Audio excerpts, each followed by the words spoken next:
Quand je vais patrouiller, c'est important que je parte toujours avec tout mon équipement. Alors la base, c'est le pieu. Hein. J'en ai plusieurs. Hein. Ça c'est pour tuer les vampires. Un coup dans le cœur, pouf, poussière. Après, il y a les classiques. L'eau bénite et le chapelet. Mais entre nous, c'est pas mes préférés. Alors, je vais nulle part sans mon flingue. Ne vous inquiétez pas, hein, je sais m'en servir. Bon, c'est vrai qu'il y a eu la fois où j'ai tiré dans la jambe de Paul, mais ce jour-là, j'ai appris une leçon très importante. C'est qu'il faut toujours vérifier si son arme est chargée. De toute façon, ça c'est typique d'aujourd'hui. On fait des suites pour la thune, voilà. On prend des franchises qui ont super bien marché, genre les années 80, et puis on fait des suites. Voilà, on a eu Terminator, Jurassic Park, Alien. On va bientôt avoir un Predator, ça va être super. Enfin, de toute façon, pour moi, l'exemple parfait, c'est le Hobbit. Parce qu'on déjà, Le Seigneur des Anneaux, 95% des gens s'accordent à dire que c'est la plus grande trilogie de tous les temps, hein, les 5% étant ceux qui l'ont pas vu.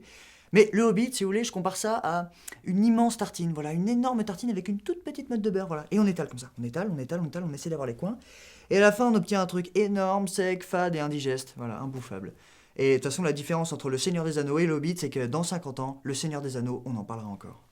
Moi, c'est Grégoire, je viens vous voir parce que je prends souvent le métro et il se passe une sorte de phénomène assez... Attention à la marche en descendant du train. Please mind the gap between the train and the platform. Bitte achten Sie auf die Lücke zwischen Zug und Bahnsteigkante. Voilà. Vous comprenez ce qui se passe, quoi. Alors après, les grenades, c'est vachement sympa. Alors celle-là, c'est une spéciale anti-fantôme. J'ai fait rajouter du gros sel dedans. On la balance, ça explose et ça fait disparaître tous les fantômes à la ronde. Alors après, il y a... Non, ça, je sais pas ce que ça fait là.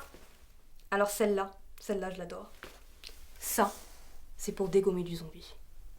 Entre autres. Mais même dans les comédies, c'est pareil.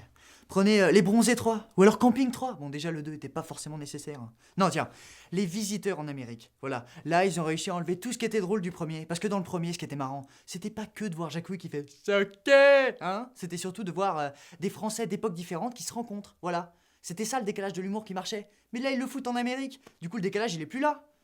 Enfin bon, c'est pareil, on va avoir un OSS 117.3. Donc, en théorie, j'attends ça comme Gollum qui attend l'anneau. Sauf que Hazanavicius dit qu'il va pas le réaliser parce que bon, le scénario est pas bon. Alors, méfiance. Ça devient vraiment handicapant dans ma vie. Donc du coup, je suis allé voir sur Doctissimo. Hein, et apparemment, c'est le syndrome de Navigo. Je sais pas si vous connaissez. Voilà. Charles de Gaulle étoile.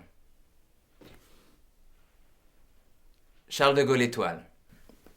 C'était le RER, ça. Oyez maintenant les paroles des sorcières, les secrets sont cachés dans la nuit.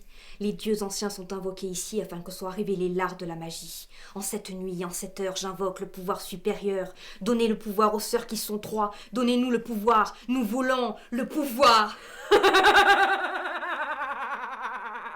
Alors, le plus important quand on chasse le zombie, c'est de bien comprendre que pour les tuer, il suffit pas de leur couper la tête. Il faut vraiment viser le cerveau, sinon ça sert à rien. Et puis, si vous faites mordre au bras, bah vous coupez le bras. Voilà. Sinon... Et elle qui nous a laissé derrière tout ce qui a appartenu... Prue Halliwell, nous ne t'oublierons pas.